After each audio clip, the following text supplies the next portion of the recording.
Ya Allah, Allah sehatkan badan kita, Allah kuatkan jasad kita, Allah tambah ruh keimanan kita, Allah luaskan rezeki kita, Allah angkat segala masalah kita, Allah jauhkan kita dari orang-orang zalim, Allah matikan kita dalam keadaan husnul khatimah. Amin ya Allah, amin. Selanjutnya, innallaha wa malaikatahu yusholluna 'alan nabi ya ayyuhalladzina amanu shallu 'alaihi wa sallimu taslima. Salawat salam kita hadiahkan kepada baginda Rasulullah sallallahu alaihi wasallam dengan lafaz Allahumma shalli ala Muhammad wa ala ali Muhammad.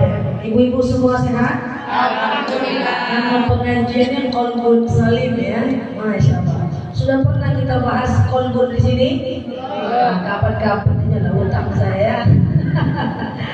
Baik ibu-ibu yang saya sayangi karena Allah, saya diamanahkan oleh ustazah kita menyampaikan terkait dengan keutamaan dan kewajiban membaca Al-Quran. Kita akan coba tuntaskan hari ini tentang kewajiban baca Quran. Apa yang kita dapat kalau kita baca, dan kenapa kalau nggak kita baca, emangnya apa sih efek sampingnya? Kita akan bahas itu sebentar, paling lama jam 3 ya saya. Paling lama jam 3 insya Allah. Jadi ibu-ibu lupakan dulu masa lalunya, kita belajar dulu siang ini insya Allah. Insya Allah. Nampaknya ibu happy kali ya, senyumnya luar biasa ya. Gimana Bu? Lihat saja Indonesia, Masya Allah. Baik ibu-ibu yang saya sayangi karena Allah, ibu-ibu ini usia berapa nih? 50 tahun ke atas. 60. Usia berapa? 26. Jelang 50 tahun ya. Udah lewat ya? Lewat. Saya suka bilang usianya maghrib ya. Baik ibu-ibu yang saya sayangi karena Allah, kita akan bahas ini tuntas hari ini sesuai dengan amanah yang disampaikan kepada saya tentang kewajiban membaca Al-Quran. Dalam data di Indonesia itu banyak sekali orang buta aksara Al-Quran. Bayangkan, padahal baca Quran sampai bisa itu hukumnya wajib. Saya pastikan siapapun yang gak bisa baca Quran pakai Arabnya, maka dia berdosa. Karena baca Al-Quran itu ada 3 hukum.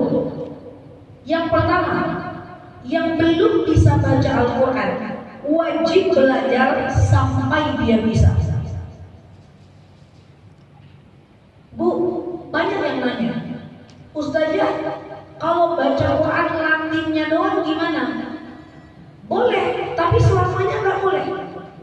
Sekarang kan banyak orang jual Quran Latin, betul? Quran Latin tujuannya bukan dibaca Latinnya aja, bukan. Tapi baca Arabnya dulu, kalau terkendala lihat Latinnya. Baca Arabnya dulu, oyong kepala, lihat Latinnya. Baca Arabnya dulu, galau, lihat Latinnya.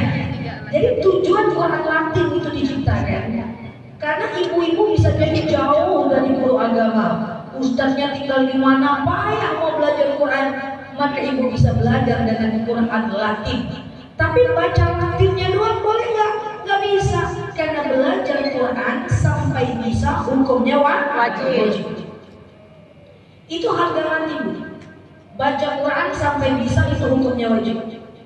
Kenapa? Karena Al-Quran ini bahasa wahyu, dan bahasa Arabnya Al-Quran ini tidak sama dengan bahasa Arabnya orang Arab. Jauh. Kalau bahasa Al-Quran ini adalah bahasa Arabnya orang Arab, pasti orang Arab bisa cepat baca Quran, betul? Pada faktanya orang Arab pun butuh belajar untuk baca Quran. Kalau Al-Quran ini adalah bahasa Arabnya orang Arab, pasti orang Arab gampang hafal Quran, betul? Tapi faktanya lomba tahfiz Quran banyak yang menang orang Asia. Arab Al-Quran tidak sama dengan bahasa Arabnya orang Arab. Waktu dulu ketika Rasulullah menerima wahyu pertama, apa kata malaikat Jibril? Iqra bismi rabbikal ladzi khalaq. Apa kata Rasulullah? Ma ana biqari. Aku harus baca apa? Karena Rasulullah ngerti maksudnya. Padahal Rasulullah orang Arab. Kenapa waktu Rasulullah SAW berdakwah di Bukit Safa Marwah, dia kumpulkan Abu Lahab, Abu Sufyan, Abu Jahal, Abu, lalu dia sampaikan wahyu Allah. Hei Abu, ikra bismi rabbikal ladzi khalaq. Tenang si Abu. Apa yang dibacanya itu? Maka waktu itu muncul fitnah. Rasulullah tukang sihir, bahasanya bahasa sihir, kan gitu kan? Karena bahasanya itu tidak sama dengan bahasa Arabnya orang Arab. Ketika Umar bin Khattab masuk ke dalam Islam, dia ingin bunuh Rasulullah, gak jadi, karena ada orang Yahudi di tepi jalan ngomong, "Hei Umar, kamu mau kemana?" "Saya mau penggal kepala Muhammad." Waktu itu belum masuk Islam. "Ngapain kau penggal kepala Nabi? Sementara adik kandung kau aja, adik iparmu sudah masuk Islam." Tercenganglah Umar bin Khattab. Dia pergi ke rumah adiknya. Dia dengar adiknya membaca surat Toha ayat 1 sampai 14. Bergetar dia. Ini bukan bahasa manusia. Ini bukan bahasa biasa. Bergetar hatinya dan dia masuk ke dalam Islam. Padahal Umar orang Arab, tapi dia nggak ngerti arti surat Toha. Jadi masya Allah. Kalau kita ngerti bahasa Arab atau ustaz-ustaz yang ngerti bahasa Arab, itu mengartikan bahasa Al-Quran jauh lebih rumit dengan mengartikan bahasa hadis. Karena bahasa hadis adalah bahasa Nabi. Sementara Nabi adalah manusia. Tapi bahasa Arab Quran beda dengan bahasa Arabnya orang Arab. Oleh karena itu belajar Quran mesti wajib sampai bisa.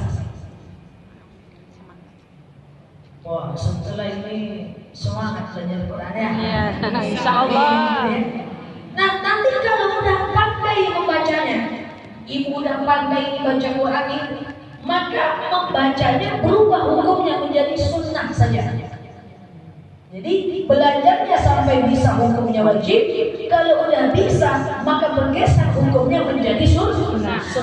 Nah, mengetahui artinya, hukumnya apa? Wajib. Arti. Kan kita udah bisa baca Quran nih. Terus kita ingin mengetahui artinya, hukumnya apa? Hukumnya adalah, bulan depan aja jawabnya ya. Hukumnya adalah fardu kifayah. Apa namanya? Fardu kifayah.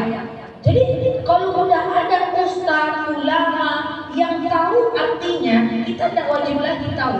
Tapi wajibnya wajib kifayah. Maksudnya sebagian orang saja yang tahu cukup, nggak perlu semua kita tahu. Tapi kalau kita tahu, alhamdulillah. Jadi membaca Quran sampai bisa wajib. Kalau udah bisa, nanti membacanya jadi sunnah. Mengetahui artinya fardu kifayah. Nah, yang paling penting itu adalah belajar sampai bisa. Setelah itu baca. Jadi baca Quran tidak wajib. Kalau baca Quran wajib, hari ini tak baca Quran, berdosa kita. Baca Qurannya sunnah.